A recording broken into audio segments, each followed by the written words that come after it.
كتاب إبراهيم إن الله وملائكته يصلون على النبي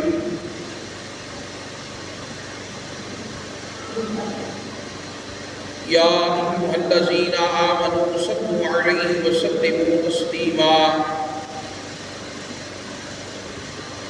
اللهم صل على محمد وعلى آل محمد وبارك وسلم الصلاة والسلام عليك يا سيدي يا رسول الله وعلى آلك وأصحابك يا سيدي يا حبيب الله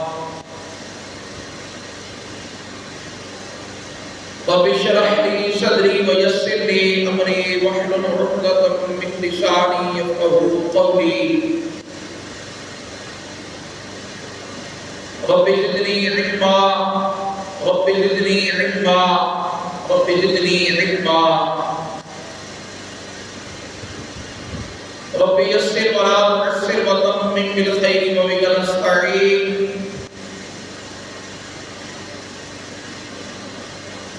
بلغ الهدى بكماله كشف الدجى بجماله حسنت جميع خصاله صلوا عليه وآله يا صاحب الجمال ويا سيد البشر من وجهك المنير لقد نور القمر لا يمكن الثناء كما كان حقه بعد الخدا بزرگ مختصر یا رسول اللہ انظر حالنا یا حبیب اللہ اسمع قولنا اننا فی بحر غم مغرق خذ یدی ساحلنا اشکالنا امدادکم ادرج من آزادکم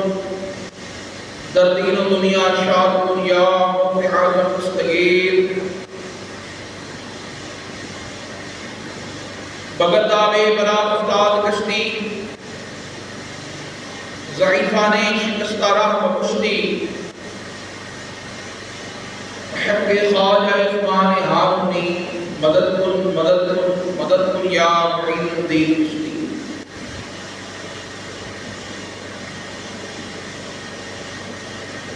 اللہ تبارک و تعالیٰ کے حمد و ثنا کے بعد آقا نامدار بدری تاجدار شافع روز شمار گناہگاروں کے غمخوار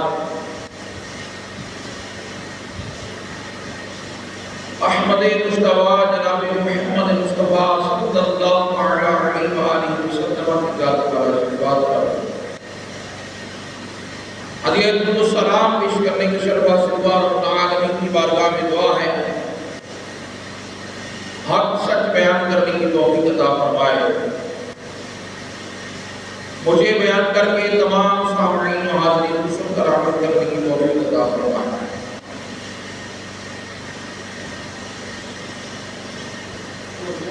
الحمدللہ ماہ ذیقعدہ کا چوتھا اور آخری جمعہ مبارک ہے اور اللہ تعالیٰ کے فضل و کرم سے بے شمار مسلمانان عالم اللہ کے بعد گھر کی حاضری کا شرف حاصل کر کے اپنے ایمانی تقاضوں کے ساتھ اسلام کا پانچواں بنیادی رکن حج بیت اللہ کی سعادت حاصل کرنے والے ہیں۔ اللہ تعالیٰ ہمیں بھی اپنی زندگی میں بار بار سفر حج عطا فرمائے۔ جو لوگ یہ شرف حاصل کر چکے، اللہ تعالیٰ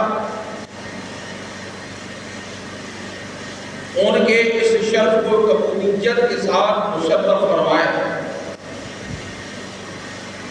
جو اس سال حج کے ارادے سے اس کے گھر پہنچ چکے، راستے میں ہیں، سفر میں ہیں اور پہنچنے والے ہیں، اللہ تعالیٰ انہیں بخیریت و عافیت اپنی منزل مقصود پر پہنچائے، ان کے راستے کی تمام مشکلات کو دور فرمائے، ان کے سفر کے اندر آسانیاں پیدا فرمائے، اور جو لوگ ابھی روانہ ہونے والے ہیں، اللہ تعالیٰ ان کو بھی جان و مال کی حفاظت و سلامتی کے ساتھ جلد از جلد اپنی منزل مقصود پر پہنچنے کی توفیق عطا فرمائے۔ یہ اللہ تعالیٰ کا بہت بڑا انعام ہے کہ اس خالق و مالک نے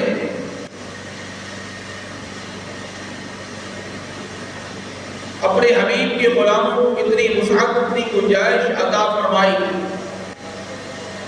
کہ وہ اپنے گھروں سے نکل کر، اہل و عیال کو چھوڑ کر دور دراز کا سفر طے کر کے اس کے گھر کی زیارت کا شرف حاصل کریں، اس کے گھر کا طواف کریں،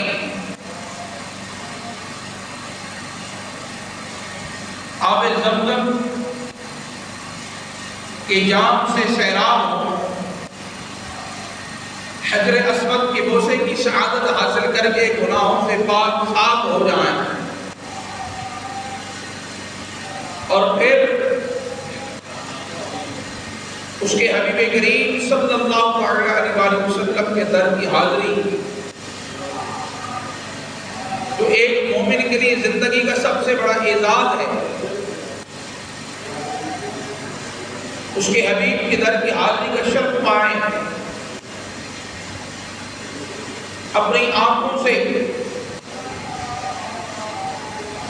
روضہ مصطفیٰ صلی اللہ علیہ وآلہ وسلم کا دیدار کریں، سنہری جالیوں کے سامنے کھڑے ہو کر درود و سلام کے تحفے نذرانے پیش کریں، اور آقا کریم صلی اللہ علیہ وآلہ وسلم کے مزار پر انوار پر رحمت العالمین کی طرف سے نازل ہونے والی نور و تجلیات کی کچھ چھینٹیں اپنے سینے پر لے لیں، اپنے سینے میں سمو سکیں، اور سینے میں سمو کر اپنے ہی سینے کو مدینہ بنا کر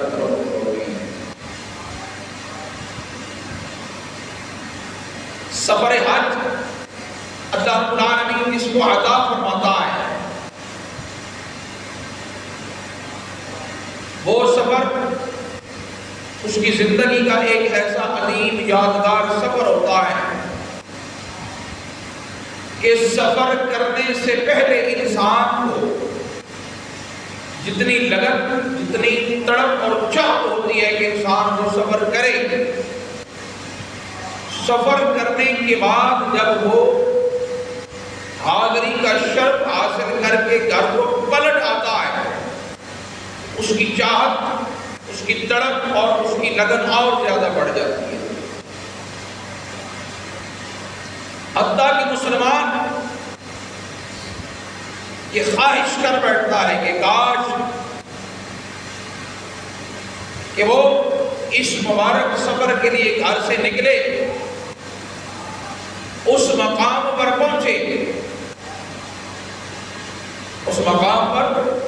پہنچے اور پھر وہ ایسا فنائیت کا مقام پا جائے کہ کاش کہ وہیں اس کی روح نکل جائے اور وہیں اسی شہر میں، اسی دیار میں، اسی شہر اور اسی دیار میں اس کا مزار بن جائے۔ لیکن اللہ رب العالمین کا نظام ہے، اللہ رب العالمین کی منشا ہے کہ زمین کے جس کونے سے جسم کا خمیر اٹھایا گیا وہ خاک اسی خمیر میں جائے گی، اسی مقام پر دفن ہوگی۔ ایک مسلمان جو در مصطفیٰ پر حاضر ہو کر آقا کریم علیہ السلام کے شہر کو اپنے سینے میں سمو کر لے آیا ہے، کیونکہ وہ اپنے سینے کو ہی مدینہ بنا کر لے آیا ہے۔ تو اب اس سینے میں دھڑکنے والا دل ہر وقت یاد مصطفیٰ کی خوشبوئیں لٹائے گا، یاد مصطفیٰ کی خوشبوؤں سے اس کے دل اور دماغ کو معطر معمر رکھے گا، اور انسان کو ہر وقت اس مقام کی یاد دلاتا رہے گا کہ وہ لمحات جو زندگی کے حاصل لمحات اس نے اللہ کے گھر کے قرب میں گزارے، اللہ کے حبیب کی سنہری جالیوں کے قرب میں گزارے، اب وہ ان لمحات کو یاد کر کر کے اللہ کے حضور اپنی آہوں، سسکیوں اور آنسوؤں کے نذرانے پیش کرتے ہوئے ہر حال میں اس کا بندہ بن کر زندگی کے ایام کو پورے کرنے کی کوشش کرے گا۔ اور اگر یہ لگن، یہ تڑپ، یہ چاہت سچی ہوگی، اس میں اخلاص ہوگا، تو عین ممکن ہے کہ رب العالمین اس کو یہ شرف، یہ سعادت زندگی میں بار بار عطا فرمائے۔ اس لیے ہر مسلمان کو ہمیشہ یہ دعا کرتے رہنا چاہیے کہ مولا مجھے زندگی میں بار بار سفر حج اور سفر مدینہ کی سعادت عطا فرما۔ مولا مجھے سفر مدینہ کے اندر اپنے حبیب کے شہر میں موت عطا فرما، کیونکہ میرے کریم آقا سید عالم صلی اللہ علیہ وسلم نے فرمایا کہ تم میں سے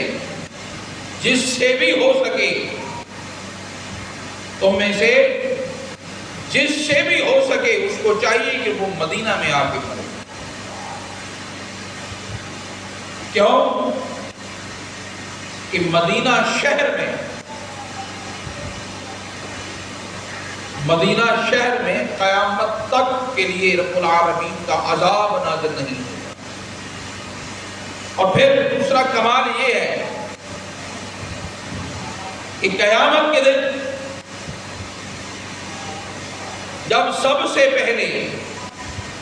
آقا کریم سید عالم صلی اللہ علیہ وسلم اپنے مزار پر انوار سے باہر تشریف لائیں گے، اور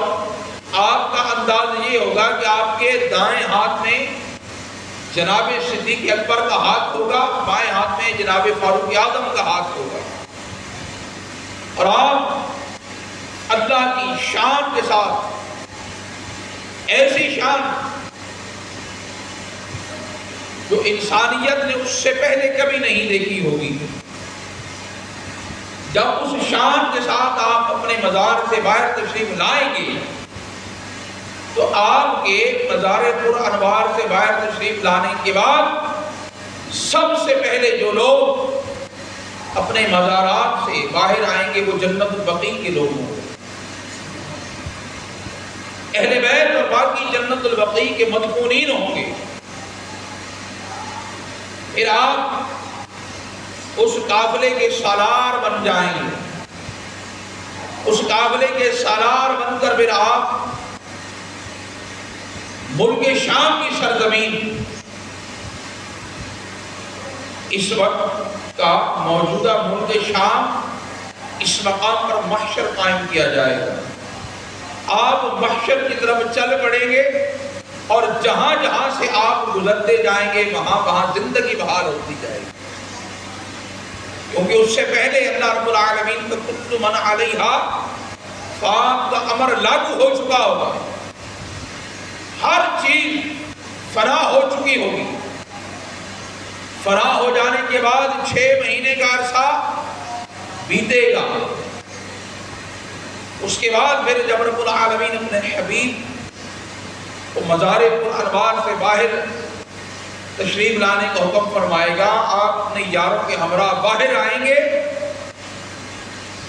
تو آپ کے باہر تشریف لانے کے بعد سب سے پہلے حضرات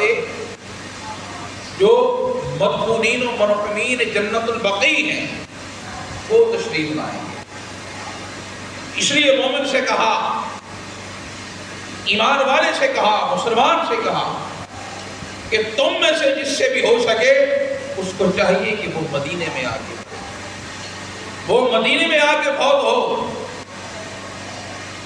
اس لیے عاشقان مصطفیٰ، غلامان مصطفیٰ، ان کی یہ خواہش ہے، ان کی یہ تمنا ہے کہ مولا ہمیں اپنے حبیب کے شہر میں موت عطا فرما، ہمیں اپنے حبیب کے در پر موت عطا فرما۔ اس لیے کہ اگر تیرے حبیب کے شہر کے کسی کونے میں بھی ہمیں دفن ہونا نصیب ہو گیا تو ہماری ساری زندگی کی محنت ٹھکانے لگ جائے۔ اس لیے اللہ رب العالمین نے مومن کو حج کی عبادت عطا فرمائی کہ تم حج کرو، گھر بار کو چھوڑو، اہل و عیال کو چھوڑو، کام کاروبار کو چھوڑو، میرے گھر میں عبادت کے لیے، ذکر کے لیے حاضر ہو جاؤ، اپنی آہیں، سسکیاں، آنسو پیش کرو، آہوزاری پیش کرو، میرے حضور اپنی عاجزی انکساری کا اظہار کرو، اپنی بے بسی کا اظہار کرو، اور میری رحمت کے طلبگار بن کر میری بارگاہ میں اپنے ہاتھ اٹھاؤ۔ تمہارے ہاتھ نیچے آنے سے پہلے تمہارے ہاتھ اور تمہاری جھولیاں میری رحمت سے بھر دی جائیں۔ لیکن آج کا مسلمان اپنے ایمان کے حقیقی تحقیقی معیار کو چھوڑ چکا ہے۔ آج کا مسلمان جو صرف اس لیے مسلمان ہے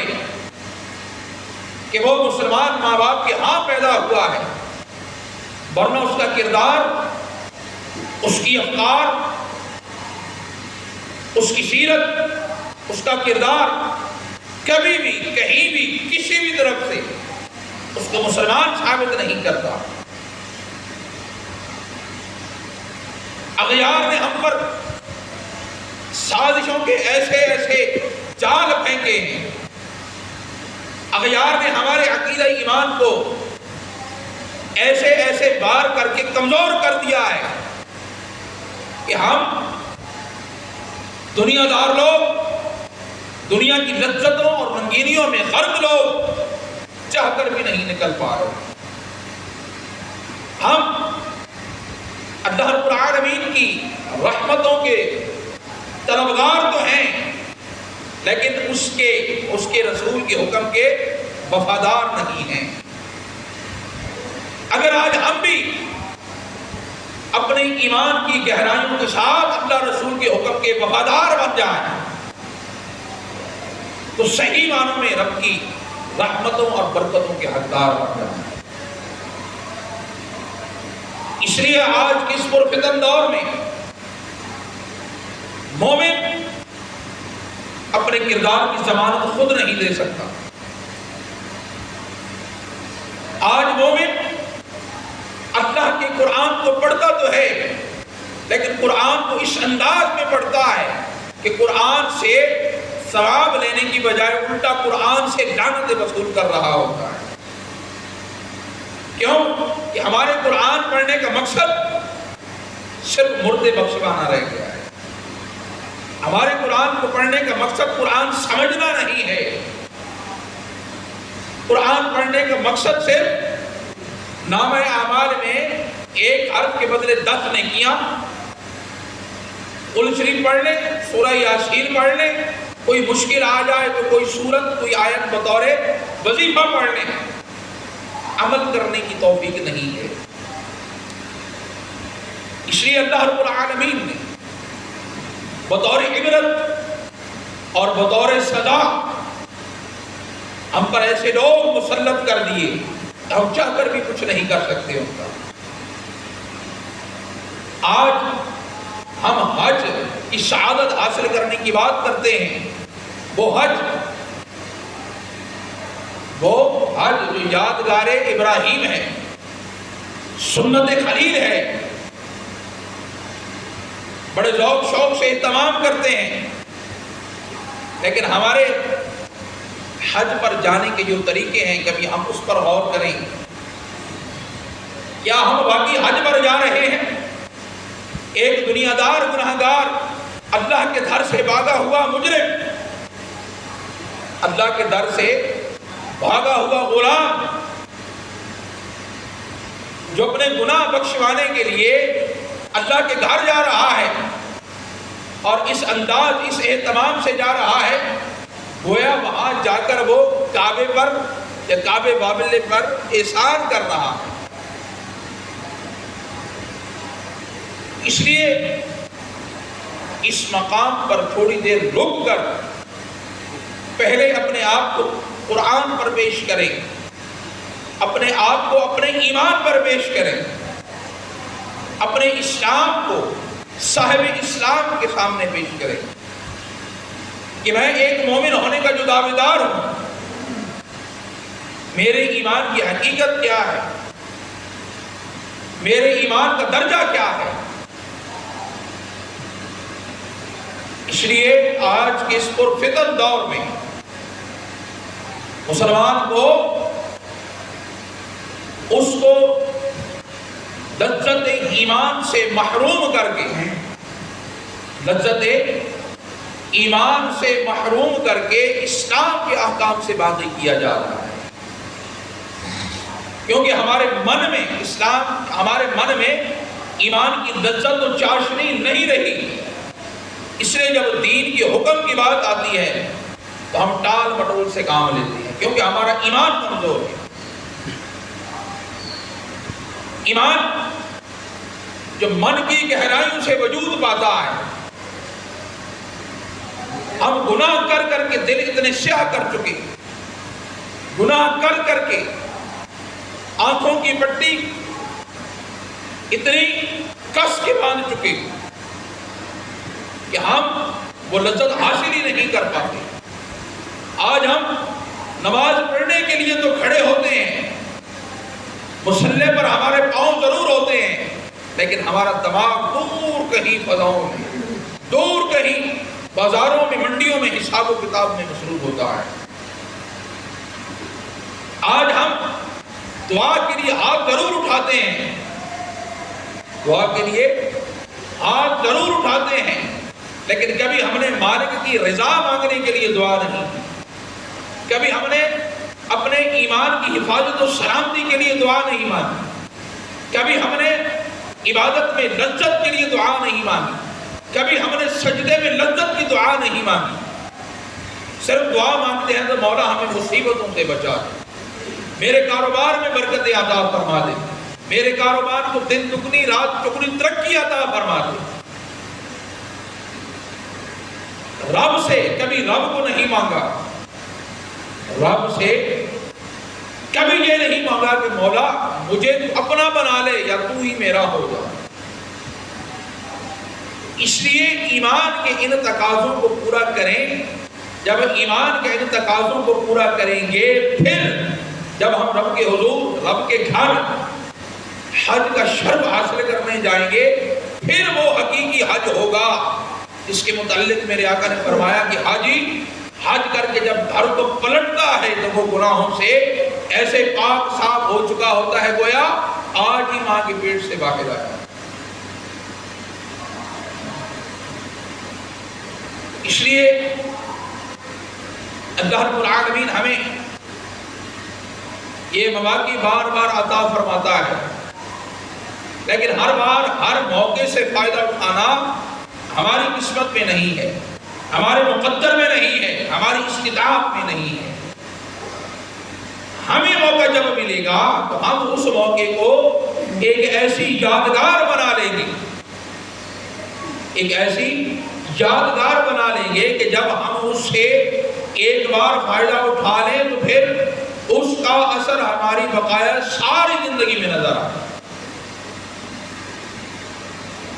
اللہ رب العالمین نے کلام پاک میں ارشاد فرمایا کہ وَاذْكُرْ فِي الْكِتَابِ ابراہیم، کہ یاد کرو کتاب میں، کتاب سے مراد قرآن کریم، تو قرآن کریم میں ابراہیم کو یاد کرو، یعنی ابراہیم کا ذکر پڑھو، وَاذْكُرْ یاد کرو، ابراہیم کا ذکر پڑھو۔ ابراہیم کون؟ اللہ کا خلیل، جد الانبیاء، اور وہ جناب خلیل کہ موجودہ تاریخ انسانی، یعنی کہ آج کی جو تاریخ ہے جو کم و بیش 4000 سال سے شروع ہوتی ہے، جناب آدم علیہ السلام سے لے کر جناب ابراہیم علیہ السلام سے جو پہلے کے ادوار ہیں، ہمارے جاننے کا جو ذریعہ ہے وہ کتب سماویہ، یعنی کہ آسمانی کتابیں، صحائف اور انبیاء کرام کے کچھ واقعات جو تھوڑی بہت رد و بدل کے ساتھ مختلف مقامات پر ملتے ہیں، ان کے سوا جاننے کا ہمارے پاس اور کوئی ذریعہ نہیں ہے۔ اس لیے جناب ابراہیم علیہ السلام سے جو پہلے کا دور ہے اوپر آدم علیہ السلام تک انسانی تاریخ کا، وہ کوئی گارنٹی شدہ نہیں ہے، اس میں مختلف روایتیں ہیں، پھر اس میں بہت سارے اختلافات ہیں، لیکن موجودہ تاریخ انسانی کا جو دور 4000 سال پرانا ہے وہ ابراہیم علیہ السلام سے لے کر آقا کریم علیہ السلام تک اور اس کے بعد پھر آج تک۔ جناب ابراہیم علیہ السلام کے لیے رب العالمین نے فرمایا کہ انہیں اپنی کتاب میں یاد کیجئے کہ جناب ابراہیم علیہ السلام کو اللہ رب العالمین کی رضا حاصل تھی، رضا حاصل تھی۔ جناب ابراہیم علیہ السلام کا جو مفصل ذکر ہے، آپ کی پیدائش، آپ کی جوانی، پھر نمرود سے مقابلہ، پھر جناب اسماعیل کی قربانی، پھر کعبے کی تعمیر، پھر کعبے کو کیسے آباد کیا گیا، یہ ساری باتیں مفصل انشاءاللہ ہم اگلے جمعے سے شروع کریں گے، لیکن آج جو آپ کا ذکر خیر ہے وہ صرف حج کے حوالے سے ہے کہ حج کو سنت ابراہیم، اس طرح حج کے ساتھ قربانی کا ذکر ہے نا، قربانی کو سنت ابراہیمی کہا گیا، تو اس کے ساتھ حج بھی اللہ کا حکم، اللہ کی عبادت اور 5واں بنیادی رکن۔ کیوں کہ جس طرح پچھلے جمعۃ المبارک کو میں نے عرض کیا تھا کہ کعبہ حقیقی معنوں میں 3 عزتیں رکھتا ہے، حقیقی معنوں میں 3 عزتیں رکھتا ہے۔ کون سی؟ کہ کعبے کو بنایا آدم نے، کعبے کو دوبارہ تجدید کیا، دوبارہ بنا پر بنایا جناب ابراہیم نے، اور کعبے کو قیامت تک کے لیے آباد کیا جناب مصطفیٰ سرکار ابراہیم۔ جب آدم نے بنایا، جب کعبے کو آدم نے بنایا تو آدم کی مدد فرشتوں نے کی، جب ابراہیم نے بنایا ابراہیم کی مدد اسماعیل نے کی، اور جب مصطفیٰ کریم نے بنایا مصطفیٰ کریم کی مدد آپ کے ان جان نثاروں نے کی جنہیں قیامت تک کے لیے رب العالمین نے رضی اللہ تعالی عنہم اجمعین کا سرٹیفکیٹ عطا فرمایا۔ جناب آدم نے جب تعمیر فرمائی انہیں رب العالمین کی صفات کا مظہر قرار دیا گیا۔ جب جناب خلیل نے تعمیر فرمائی تو رب العالمین نے انہیں اپنی رضا عطا فرما دی، اور جب میرے کریم آقا علیہ الصلوۃ والسلام نے اس کو قیامت تک کے لیے حرم قرار دے کر اس کو آباد کر دیا تو آقا کریم کو یہ اعزاز عطا فرما دیا گیا کہ جو اس کے گھر کا حج کر لے گا وہ گناہوں سے پاک صاف کر کے لوٹایا جائے گا۔ اب اللہ رب العالمین نے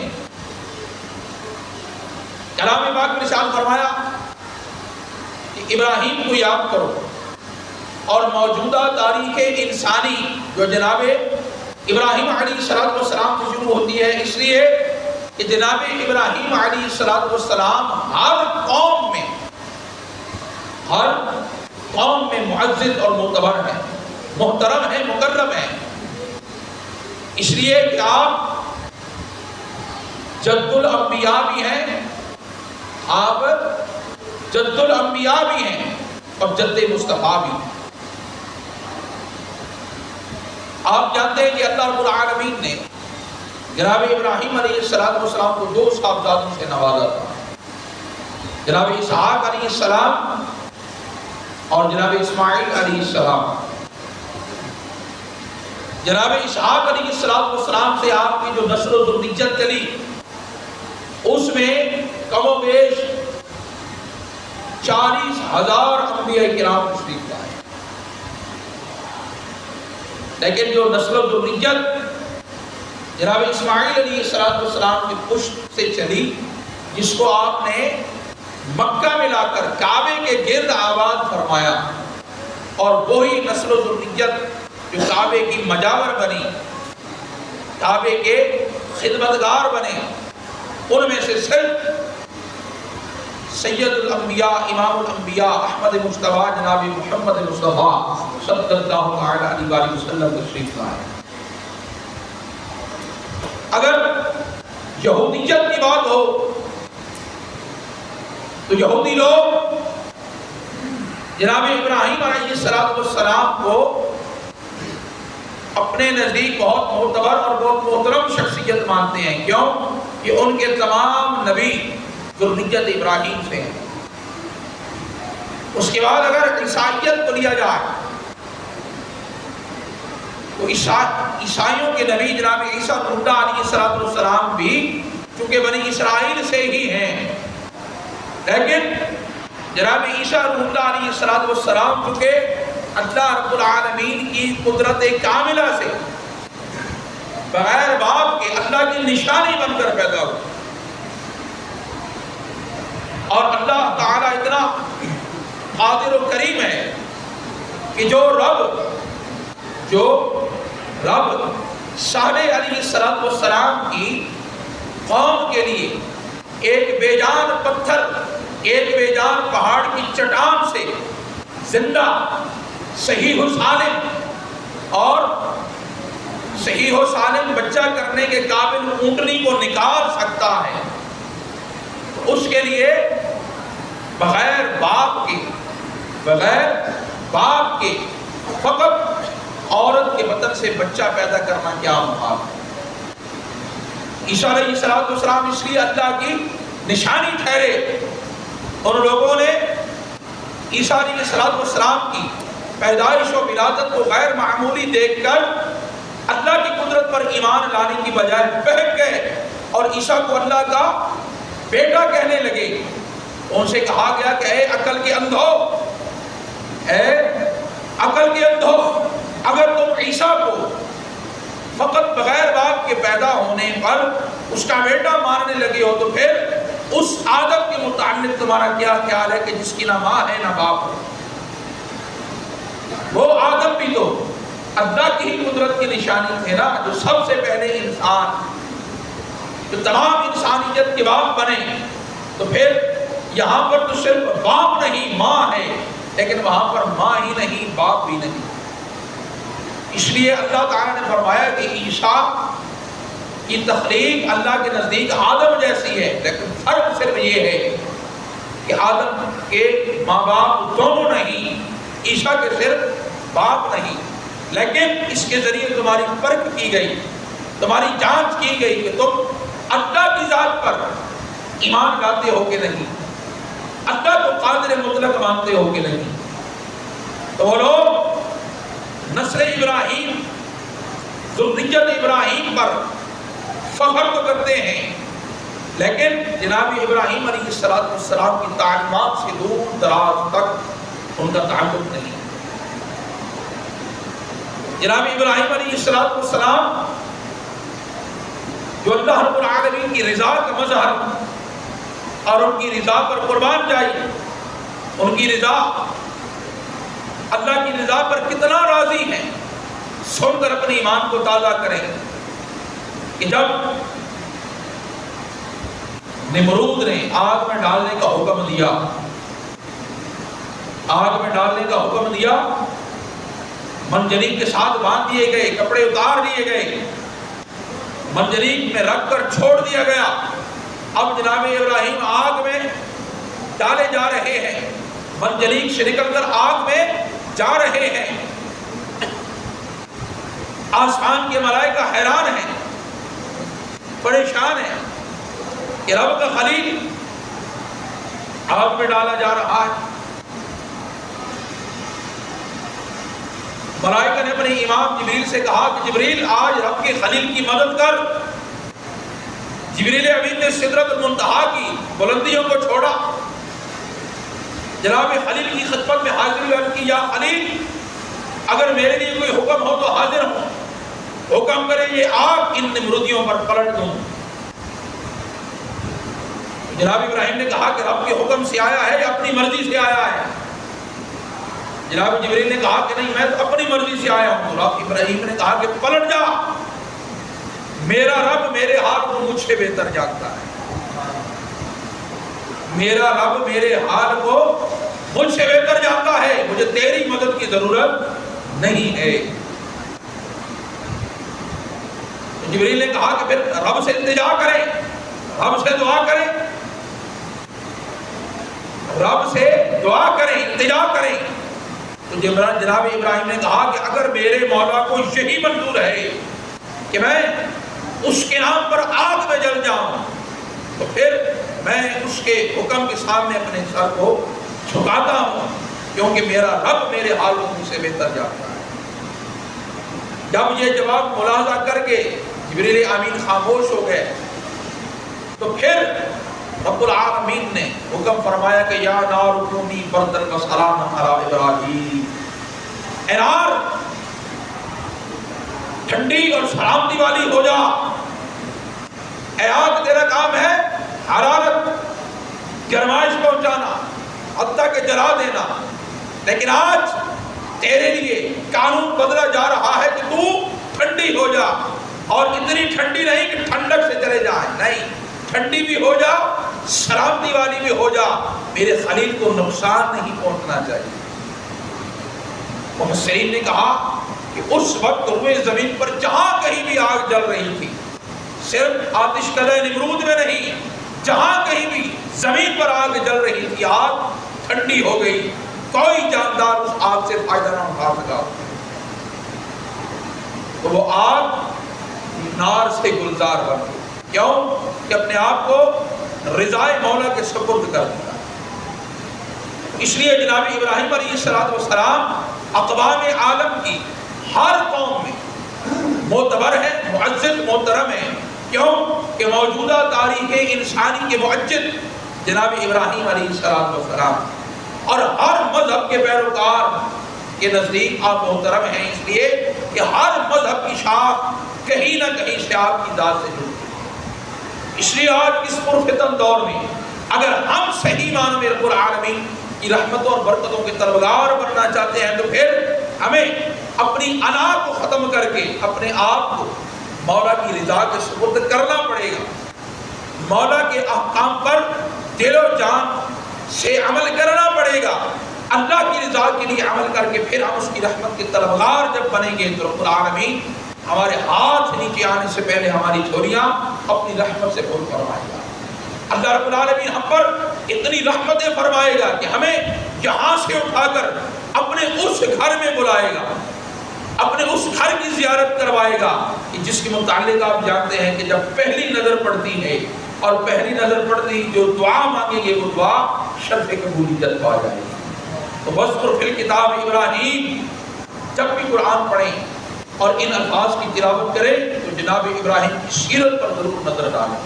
جناب ابراہیم کی سیرت پر جب ہم نظر ڈالیں گے تو آپ کی سیرت کا ہر پہلو ہمیں ذات مصطفیٰ کی جھلک دکھائے گا، ہمیں ذات مصطفیٰ کی زیارت کروائے گا، اور ذات مصطفیٰ کی جھلک جس کو الفاظ میں نصیب ہو گئی، کردار میں نصیب ہو گئی، وہ بندہ دنیا میں بھی کامیاب ہے، آخرت میں بھی کامیاب ہے۔ اللہ رب العالمین ہم سب کے حال پر اپنا فضل و کرم فرمائے۔ وما علینا